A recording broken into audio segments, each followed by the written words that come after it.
Is Kundan Polki and Jadau Polki two different things or the same? So it's a very misinterpretation, haphazard, and I would say of people who are very ignorant. That polki is basically hireki pol, which is the absolute slice of the polki, right? Kundan really means pure gold, right? So when you make a case, you infuse a little bit of luck, you put the polki, which is encased again with the silver foil, and then you use 24 karat pure gold to set it. And that is the reason why it's called Kundan Polki jewelry. Unfortunately, people today say Kundan jewelry, I mean, it is basically imitation stones. And a Polki jewelry, which means it is Polki diamonds studded jewelry. There are two, people have just made it a little bit more convenient to distinguish it, but actually it's a very wrong way of presenting the jewelry. Can you explain Jadau jewelry in simple terms? Jadau is a very beautiful form of jewelry. It's very artistic, and people, for a consumer and for jewelers both, you have to stay true to the art of Jadau jewelry. You have to stay true to the quality that you're providing from a jeweler's perspective. From a consumer's perspective, you have to appreciate the art of Jadau jewelry. The Minakari at the back, the traditional Jadau jewelry, the way the polki is set, the way the color stones are strung together, the Puwai work of it. There's so much more to Jadau jewelry than just a jewelry. Like a diamond studded jewelry, you can actually produce, you can make a CAD design, you can print a cam piece, you can cast it, you set your diamonds, and you're sorted. That is not the case with Polki Jadau jewelry. It's a very beautiful art. Welcome to Jewellery Insider with Shan and Arjun. Today we have another industry expert, a Bombay based jeweler, as old as the brand, 50 years, Siddharth from Jaipur Gems. So the day he was born, that day he took responsibility of his store, and he's gonna tell us how. How are you doing, Siddharth? And tell I'm us well. about his brand. Thank you, Shan and Arjun, for having me. It's my first podcast ever, so excuse me for not being so confident on the show. No, I think it's perfect. Cool. So tell us about Jaipur Gems and how it all started. So as I said, it was 16th of October 1974, and my dad was ready to prepping to inaugurate the store, and my mother rushed to the hospital to deliver me at the same time. So when the store was being inaugurated, I was being delivered, right? So the story of Jaipur Gems is quite intertwined with my future, my fate, my destiny. It was like I was built, I was born to be a jeweler and was born to run the brand Jaipur Gems. That's the short of it. But Yeah. it's been a lot of hard work for my parents. There were times when my father, when he started doing the business, he would go to Jaipur. The reason we are Jaipur Gems is for the longest time, we used to be the only jeweler in the city selling Jadau Polki jewelry. Okay. And my father used to go to Jaipur. He used to get the jewelry from Jaipur in a suitcase, and he would go to all the buildings, take an appointments, go to their houses. Like people go salesmen these Yeah. days, right? He would go to the houses, he would display his jewelry on the dining table, Yeah. and they would select something, and then he would pack it up, then he would leave. So a lot of effort and hard work really went through to establish the trust and the brand value amongst the Mumbai consumers over a period of time. So that's the genesis of the brand Jaipur Gems. Of course, we have come far, far, far ahead where we are today, from a Mumbai store in an industrial estate in Glaxo in 1974s, to having stores in Mumbai, Chennai, Coimbatore, Dubai, Abu Dhabi. So it's been great. The journey's been great. Okay. You said, and I would also echo that you are destined to be the jeweler. Yeah. Let's go to your childhood. What things in your childhood you think your values or the way you were raised help you now as a jeweler? I think the larger thing was, coming from a family which has moved to Bombay. Like my father had just moved to Bombay. My mother was always a Bombay girl, right? But he used to have visitors all the time, guests coming and staying with us, Yeah. right? The trust, the respect, the when you have guests at home, how you're treating them, Yeah. the you can say today, aaj ki tarikh mein customer service. Yeah. But you would treat your guests in that particular way, right? When you have guests at home, how you Yeah. treat them. And it has been an ongoing thing. We used to have guests 365 days in our house. Yeah. कोई जाता था तो कोई आता था. Hmm. You know, it was an ongoing thing. So I Hmm. think while upbringing, while we were growing up, me and my younger brother Mithun, we encountered many people. We encountered a lot of patience. We encountered how to deal with people, how to respect them, Yeah. how to trust them, how to really take care of them as guests when they come. And I Yeah. think that built a lot in us as to how we translate it into how we respect our customers Hmm. when they come into our stores. How we Okay. treat them, how sometimes negotiations can become an ego battle, right? Yeah. Sometimes when Hmm. you're at the retail store. So how to let go of the ego, Yeah. how to build on those relationships. So that has been a very strong, I think, living through many people. Yeah. That was one lesson that kind of left with us, Yeah. and we really grew on that across all our businesses. And you spoke about Jaipur Jada. Correct. Why that particular jewelry was of interest to your family, and why did your dad want to do Yeah, this in why Bombay? Jadau? Yeah, why Jadau? See, at that point of time, nobody was doing Jadau in Bombay at all. Like how we look at a category of jewelry today, and we find Mm. कि अरे, this category has not been exposed, Yeah. and we need to explore it further and grow the market, right? Mm.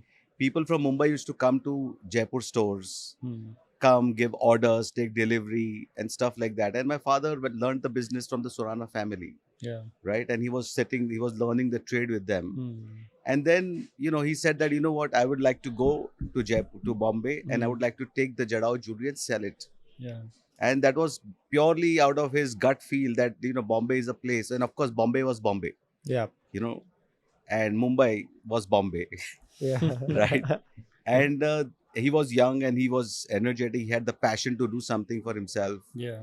There was nobody doing Jada until I think late 90s or early 2000s. Really, we were the only ones who were doing Jada in a very large way. Okay. There's not even a single family in South Mumbai who Mm. does not have a piece of Polki Jadao jewelry from Jaipur Gems. Okay. That's amazing. Yeah. For Siddharth, for our viewers out there, can you explain Jadau jewelry in simple terms? So, Jadao is a very beautiful form of jewelry. It's very artistic, and people, for a consumer and for jewelers both, you have to stay true to the art of Jadao jewelry. You know, Mm. you have to stay true to the quality that you're providing from a jeweler's perspective. From a consumer's perspective, you have to appreciate the art of Jadao jewelry. Mhm. The Minakari at the back, the traditional Jadao jewelry, the way the polki is set, the way the color stones are strung together, Mm. the puwai work of it. There's so much more to Jadao jewelry than just a jewelry. Yeah. Okay. Like a diamond studded jewelry, you can actually produce, you can make a cat design, you can print a cam piece, you can cast it, Mm. you set your diamonds, and you're sorted. Yeah. That is not the case with Polki Jadao jewelry. It's a very beautiful art. And where is Polki Jadau jewelry normally worn? Is it only for special occasions, or people can also wear it for their daily use? So Polki really is not a daily use piece of jewelry, unless if you have a very special lunch or a dinner which is a smallish event, you can still carry to wear some beautiful kadas and a Hmm. gorgeous ring, fabulous chandbalis. But other than that, largely it's a very bridal ornament. So Okay. there are a few looks when a woman gets married, she desires, right? There's a Mm. bridal, very Indian ethnic look in which Jadao jewelry lends itself beautifully. Yeah. Some like to wear it for their sangeet, some like to wear it when they're getting married during the Yeah. fairas. And it adds a beautiful Indian princess kind of look and allure Hmm. to the bride. She looks really beautiful. And I think that is one look that every bride really aspires to have. Okay. That's the most important use of the Polki jewelry. But of course, as time progresses, as the consumer matures, she wants to make a collection of Polki jewelries also. Hmm. She would like to make large, long necklaces, Hmm. beautiful rings, small chokers. Hmm. As a collecting piece, also, I think Jadao is a very, very beautiful piece because it's an art, if you ask me. It's Yeah. not just any other jewelry. Yeah. Yeah. Speaking about art in terms of jewelry. Yeah. Even I have this question. I was recently talking about Kundan Polki as well. So, is Kundan Polki and Jadau Polki two different things or the same? So it's a very misinterpretation, haphazard, and I would say of people who are very ignorant. That polki is basically hireki pol, which is the absolute slice Yes. of the polki, Hmm. right? Kundan really means pure gold, Mm. Okay. right? So when you make a case, you infuse a little bit of luck. You put the polki, which is encased again with the silver foil, Hmm. and then you use 24 karat pure gold to set it. Okay. And that is the reason why it's called Kundan Polki jewelry. Mm. Unfortunately, people today say Kundan jewelry, I mean, it is basically imitation stones. Hmm. And a Polki jewelry, which means it is Polki diamonds studded Yeah. jewelry. Yeah. Yeah. But there are two, people have just made it a little bit more convenient to distinguish it, but actually it's a very wrong way of Mm. presenting the jewelry. Okay. Where did Jadau Polki jewelry originated from? Who used to wear it? Yeah. And where it comes from? So Jadau jewelry actually has a very Mughal history. Mughals were great patrons of the art, right? Okay. And all the way from say Humayun to Akbar to Aurangzeb, Shah Jahan, you will find lots of anecdotes, lots of miniature paintings Okay. Mm. where Polki jewelry has been a very instrumental in Mm. the adornments of not only the queens but also of the kings. Yeah. They were very passionate about it. And then, of course, later on during the Raj, Mm-hmm. during the British Raj colonial rule, of course, it migrated because most of the kings and the princesses at that point of time, they were heavily influenced by the British Raj. Yeah. So that is why you find the jewelry made during the Raj period was largely done by the Parisian jewelers, the Cartiers and the Boucherons of the world, Yeah. Okay. and you will find historically the era before the Raj was largely Polki and Mughals and the beads Mm. and those kind and gold, and before that was gold jewelry. Yeah. Speaking about history, you India has a very rich history for jewelry for kings and queens. But who used to make these jewelry for these kings and queens? So there were household artisans Mm. who would do that. Mm. Even today, Polki Jadau jewelry is made in households. Yeah. There's not a factory. Yeah. Unfortunately, people have made this commercial factory-based Polki jewelry has all become this new style open Polki. Yeah. They have even to make it price worthy, price Mm. conscious. They're making in 14 karat gold and everything. Mm. So they're really killing the allure of Polki jewelry, where the beauty of Polki jewelry really Yeah. is the old-fashioned way of having this beautiful Minakari behind it, Mm. large color stones hanging from it, beautiful embellishments of powai Mm. and Polki diamonds and everything, right? Mm. So that is an art, as I said. You cannot really have a factory to do that. Yeah. It is done on a very small scale and still continues to be run by families. And these families are doing it for generations. You Okay. find them in Jaipur as well as in Bikaner. There are families who are doing it for 4 generations, 5 generations, Mm. and still doing it from their houses. Interesting.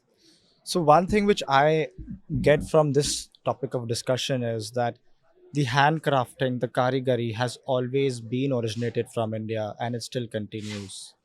Right.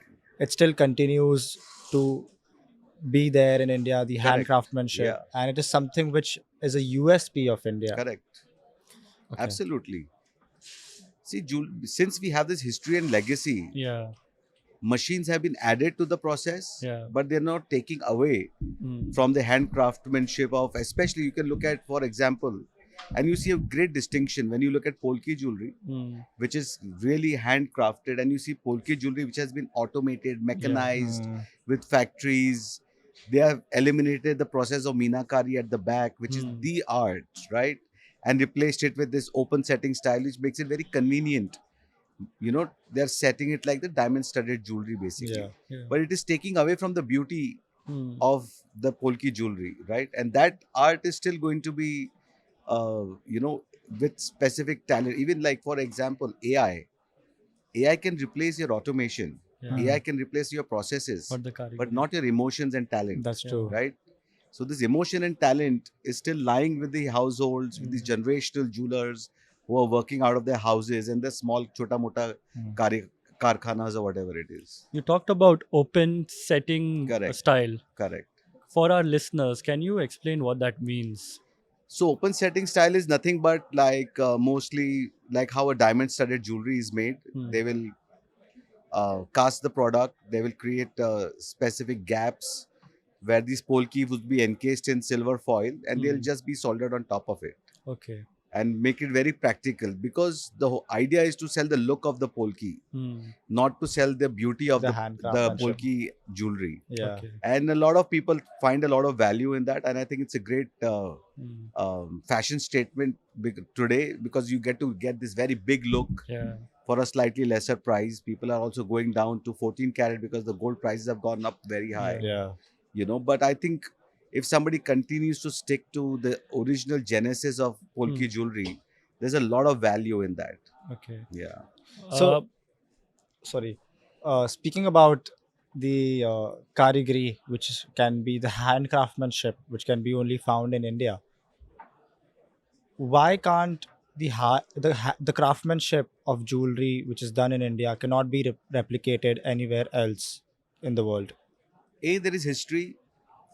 So when you're sitting on a dining table with your grandfather, for example, he will give you a one line guidance.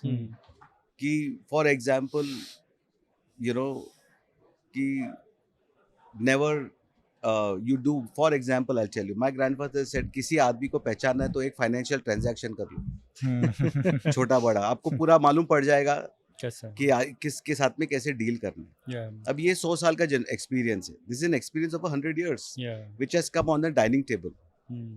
right? Which today, similarly, if you go back to a karigar who's working out of a karkhana, how to do a chilai, how to temper the heat of the gold to get the right enamel color, Yeah. right? Different variances of it. It is passed down through generations from his grandfather to the father to the son. Hmm. And this are not documented. Yeah.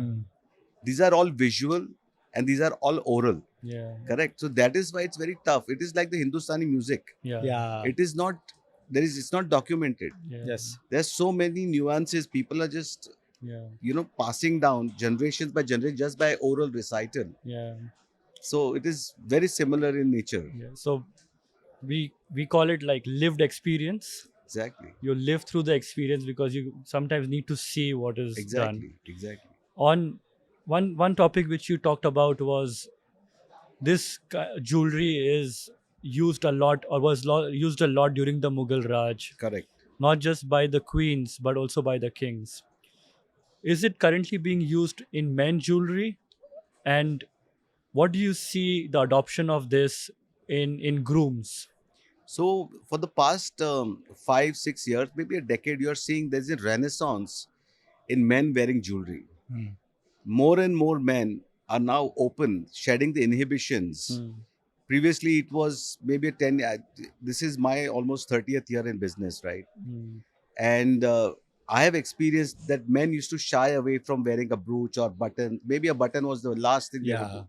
Today, men have no inhibitions, really. They would love to wear a very bespoke brooch, right? They would love to have opulent buttons. That's true. Diamond studded watches is not a taboo anymore. That's true. Yeah. It would have been a gangster's thing before. But today, if you are doing something, dressing up, men are really making an effort to dress up, look good, That's true. which is great. And I think this is a trend here to stay. Me Interesting. personally, I love my solitaires. Exactly. I love diamonds. Yeah. I love to have that confidence in me when I'm wearing them. Yeah. It's like I'm a different person. No, with it the gives jewelry. you, it's like wearing fake brands versus real brands, right? Yeah. Yeah. If there's a real Louis Vuitton, a person wearing a real Louis Vuitton, That's carrying true. a Birkin Hermes, which is That's the true. confidence is different. That's You true. carry a fake one, there's a distinct difference in the confidence. Yeah, the Mm. paranoia. That's exactly. You just feel like कोई देख तो नहीं लेगा, कोई पकड़ तो नहीं पकड़ लेगा, कोई लेगा. पहचान तो नहीं लेगा. So it's all about how you want to feel about That's true. yourself. Yeah. That's true. And I think I want to switch to a new topic, which is international expansion. Right. You are in Dubai, planning to expand soon to Abu Dhabi. Right.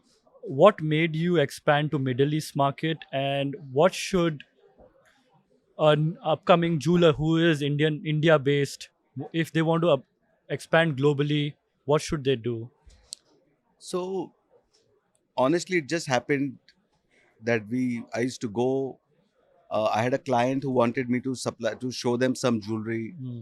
and I used to make those trips. I was to send my goods on consignment to Dubai to the customs. I was to go pick them up, Yeah. show it to the client. They would love it, like what my father did in his 74s. I was trying to do it in Dubai at that point of time, and then I realized, there's people really appreciate the brand and Yeah. the family for what we are doing. Hmm. So at that point, we took a small office in Almas Tower. DMCC had just been formed, and from that office, we used to do by appointment. We used to keep sending goods and everything. So it's been a big journey. Actually, we took 10 years before we really started to think that we were always thinking we'll have a store, Hmm. but being a family which is conservative, we want to always make the right moves. Hmm. We don't want to make any hasty moves. Yeah. Correct. It took us almost 10 years from 2013 to 2023 when we actually got the first physical retail store in Dubai. Okay. And in my opinion, many of the jewelers today find a fast track to go to these events and exhibitions in the Middle East. You'll Yeah. find them going to a Doha show or to a Sharjah show or to a Yeah. Saudi show, trying to do an event. A consumer will come, you'll ask him for 100 rupees, he will give you an offer of 50 rupees. You'll find a midway sell and go. You may generate some revenue, but you're not creating value. Yeah. So, in my opinion, any act that any jeweler is doing, Hmm. he has to think very sensibly whether he's creating value for himself or not, Yeah. or he's just creating revenue. They're two very different things. If you just want to create revenue, Hmm. you can just keep buying gold and selling it every 10 days. Yeah. You keep Yeah. making money. Yep. Why did we go through this entire rigmarole? Hmm. And in that unfortunate case, what happens? People, when they go out and do these events, they end up misquoting. Yeah. They often are not very clear when they want to represent the gemstone, whether it's a man-made gemstone in it, whether it's a real gemstone in it, Hmm. and that ends up creating a bad reputation for the country in large. Yeah. Misrepresentation of what you are selling, because when these consumers, Hmm. after a decade or so, they want to get rid of the jewelry and they want to dispose it off, Hmm. they realize at that point that they got some very bad product, Yeah. and that says, they really start thinking of us, our country, our jewelers, as people who are liars Hmm. and who are not obviously telling the truth. So Yeah. one has to be very focused, in my opinion. If you're going international, stay true to your word. Do things that create value for you, not just revenue. Yeah. If you do that, I think you have a great future ahead. That's a proper way to build a brand. Yeah, Yeah. exactly. Value true. is paramount. Yeah. So we were on a call that day discussing about just the jewelry, what we love about. You mentioned a term to me called Spinels. Correct. So what is Spinels, and can you give me a history of it? So Spinel is very close to me and our family also, but for me specifically, I'm a student of history. Like, I love history. So Spinels were basically when the Mughals came down from Uzbekistan and from the CIS, Yeah. from the north. The world's oldest spinel mine is in the Pamir Mountains, which is today in Tajikistan. So they used to bring all these beautiful red gemstones from there, Hmm. and they would commission them. And all the Mughal jewelry, you would find big rocks of spinels hanging from it, Yeah. or studded inside it, or in many forms and everything. It's a beautiful gemstone. Hmm. It's got the beauty of a great ruby, Hmm. sapphires. It comes in all sorts of colors, Hmm. but it has also the fire of a diamond. Hmm. Oh. It is just and plus it is one of the oldest gemstones known to mankind. Oh. Right. So if you go back to the crown jewels, Mhm. in Her Majesty's crown jewels in UK, many stones were thought and identified earlier as rubies, Hmm. were later tested to be found as spinels. Yes. Okay. That's how old spinels are. Ruby came much later into the picture. Yeah. Okay. Interesting. So would you say Spinels were the ruby of ancient India or ancient Asia? Yeah, I mean, you cannot say spinel was a ruby, but there was no ruby. I mean, yeah. But they were so beautiful that they were in love with it. Even today, people who love spinels for the color of the Tajik spinel, it's got this beautiful purplish, orangey, Oh. pink. It's Hmm. outstanding, Okay. and it's got this like in our term we call it chiknahat. It's got this beautiful intrinsic luster and feel to it, which is so Okay. beautiful that if you are a lover of spinel, you will never love Any other any other gemstone with that passion. Okay. So, Siddharth, there are old era gemstones and Correct. there's the new gen Correct. gemstones. Absolutely. How would you differentiate old gen versus the new gen gemstones? So old gems have a history. Historically, you will find kings and queens across the world having used gorgeous emeralds, Hmm. turquoises, lapis lazulis, Mhm. corals. They are all very Hmm. old world charm, and they have a legacy. People, you don't have to really educate people about these Yeah. gemstones, right? Rubies and diamonds and all of those Hmm. things. And of course, amongst them, obviously, emeralds are number one on the list. You Hmm. know, Love them. of course, in the past couple of years, they've become phenomenally famous. Yes. But as always, my, uh, you know, m- amongst my many first loves, like I cannot say that emerald is my first love, spinel is not my first love, but I love all of them equally. But Yeah. emeralds are super gorgeous. Yes. Then I Definitely. would put the ruby on right next to it. Fine Yes. rubies. I would put corals right next to it. Yes. Turquoises. Hmm. So that's The the old gen. old gen of gemstones. The new gen gemstones are phenomenal, if you ask me. And if somebody really, and I really think, we make life very difficult for ourselves at Jaipur Gems, because we always we get excited with the newer opportunities that come in, Hmm. and we try to imbibe this new gen, right? Hmm. For example, the rubelites, the red tourmalines, Hmm. the green tourmalines, mandarin garnets, Okay. Tanzanites. Hmm. Yeah. These are all gems of the new world. Yeah. Yeah.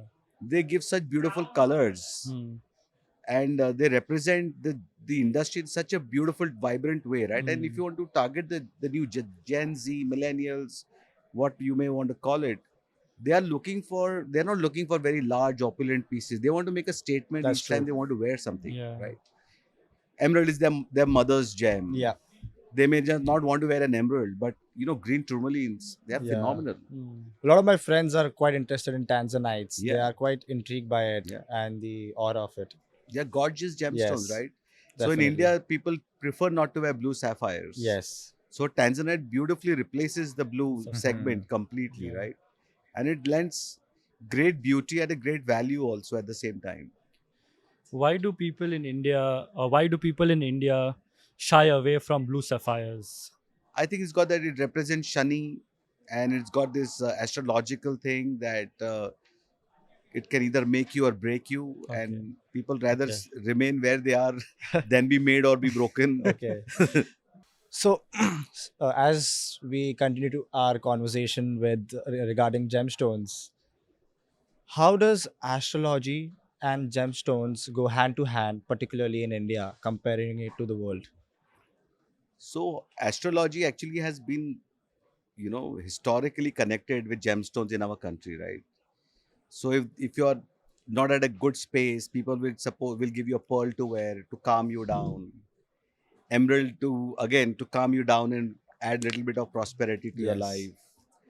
These are gemstones that don't make any difference in the negative way. They may Mhm. not enhance you tremendously, but ऐसा कुछ भी नहीं है. And Universal there is stones. no honestly there's no scientific proof that they really work. Mhm. Correct, but it's a belief. Like India is a land where we believe in mythology and stuff, right? Yeah. So it could be one of those things. But India is strongly believes where people have going through a bad time, they really do go to an astrologer. That's true. Yeah, and the astrologer will tell them, "Tum shani pen lo, tum munga pen lo." You Yeah. wear a yellow sapphire, and it really drives a lot of sales at especially B towns, C towns, second tier cities. People are very very Yeah. crazy about it. Yeah. So that's actually true. One of a hedge fund manager I actually forgot about it. They did a statistic research on it.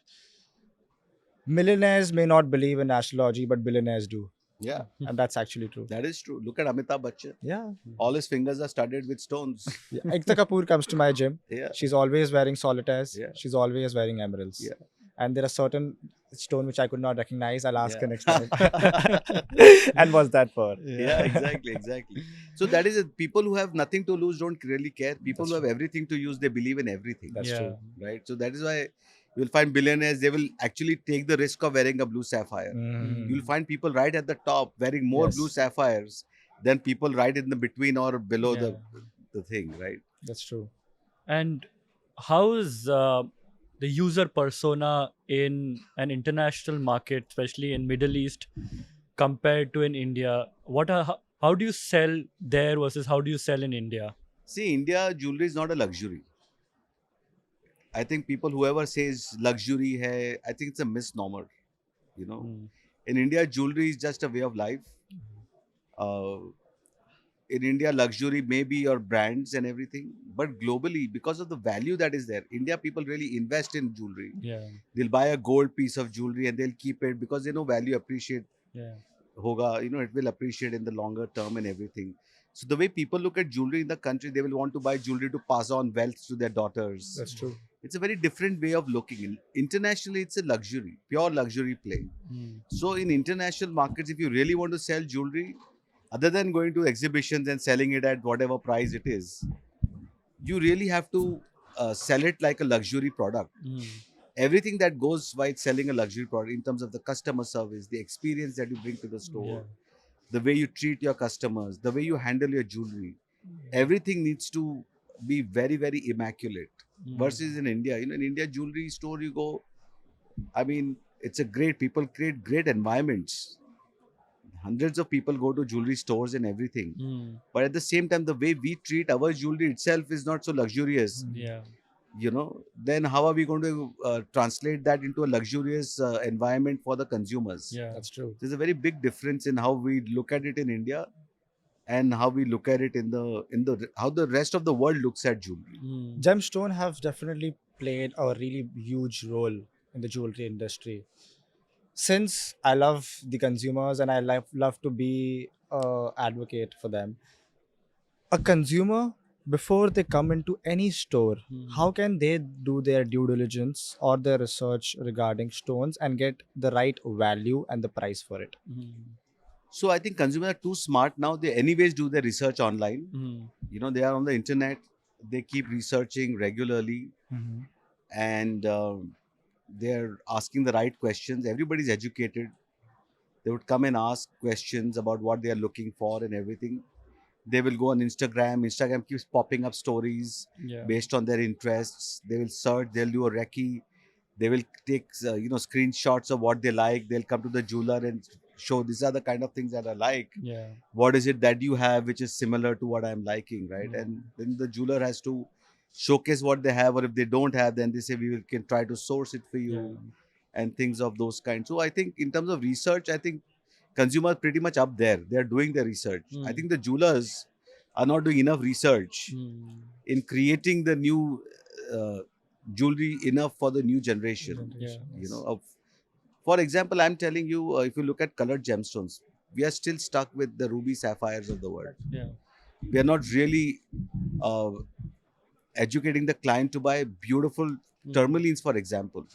They are as expensive as your rubies and sapphires, but it's a need, it's of the hour that our jewelers Mm. need to adopt these, create beautiful jewelry with them, educate the clients about it, Mm. and make beautiful jewelry out of it. They give you beautiful colors: indigo blue, Yeah. chrome green, sky blues, pigeon red, Yeah.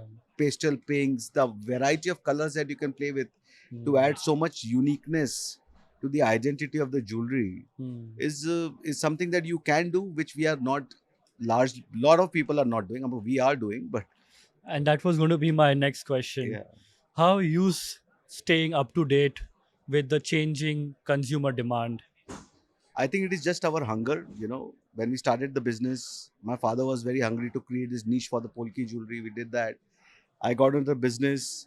I wanted to be relevant to the business, and I started to doing a lot more of studded jewelry at that point of time. Getting that into the play. Mm. My mother has always been the pillar of the business. She's been around. She's been the one creating the beautiful 22 karat gold jewelry and being relevant with that. So we've all had our relevant stories, Yeah. and we always have that hunger. We need to do something new. What's going on? What's Yeah. going on? We keep asking, pushing ourselves. Mm. Like my brother, he created CaratLane. you know. Okay.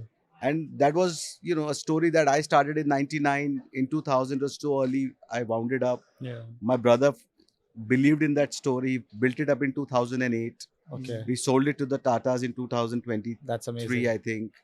So we try to be very relevant. We have got that inquisitiveness that we need to know what next. Yeah. What did you sell it to the Tatas? Our Oh, business, CaratLane. CaratLane.com, the online business. Do you should we talk about that a little? Or No, do no, you no. want- There's Not no really. point. Okay. Yeah. It's done and dusted, yeah. Um. Since okay. since Siddharth, you are a seasoned expert in the industry in all aspects of business. Someone, even if it's a young Gen or a Gen Z getting into his family business, how can he get in the expansion plans of his business, making it pan India like you did? Oh, I think internet is making it very easy. Having an online presence, then having the models are tried and tested. Omnipresence is, very relevant these days. Having a great story, compelling story, Yeah. creating a brand uh, and your style of jewelry which is very unique to you, Hmm. Hmm. and then telling the story to the people using the internet as a great sales tool, using social media, Definitely. to attract the customers to your store, trying to be as present across the country as possible to tell your story. It's Yeah. about telling your story. Yeah. Once you're able to tell your story effectively to the young generation, Hmm. or because India is a very young country today, right? You Yeah. need to target them.